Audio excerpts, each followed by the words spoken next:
In this video, I'll show you how you can use the columns element to place elements next to each other as opposed to underneath each other. So by default, whenever you're adding a new element in the Maglr block editor, every element will be stacked underneath each other. But if you want to place elements horizontally, so next to each other, that's also very much a possibility with using the columns. So let me illustrate this to you by going to the add button, dragging in a title, for example, dragging it in there, giving it a place, and then a subtitle.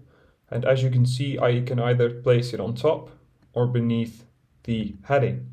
And there's no way for me to stack it next to the heading, so next to the title, by default in the Maglr block editor. So if I want to change this and place them next to each other, we can use the columns element by adding a new element here, scrolling down to the column section, and here you'll find multiple types of columns that you can use to drag in elements and give them a place next to each other. So for example, let me drag in this element here, the two blocks, so one smaller one on the left and a bigger one on the right side, and give it a place as you would with any other normal element that you would place in your Maglr page.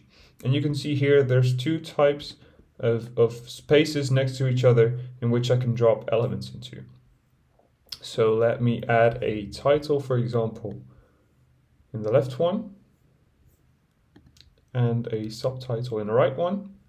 And you can see here that they're being placed next to each other. And the title's a little too big, as I can see, so I can make it smaller on the right side, as you would, of course, with any other element that you will place in your Maglr page. Make it a little smaller, make this subheading a little smaller as well to fit, like this. And of course, it's possible to add multiple elements inside one single column. So I can add a main text element here as well inside the very same column that I'm using. So then these text elements, of course, are their very own elements. So as I would be able to change the layouts of these elements just normally, as I would be able to with a normal title element, you can do the very same thing with the entire column as well, by simply selecting the entire column and using the blue circle to change its positioning. And that concludes the contents of this video. Be sure to check out any of the other videos to get more information about Maglr and its editors.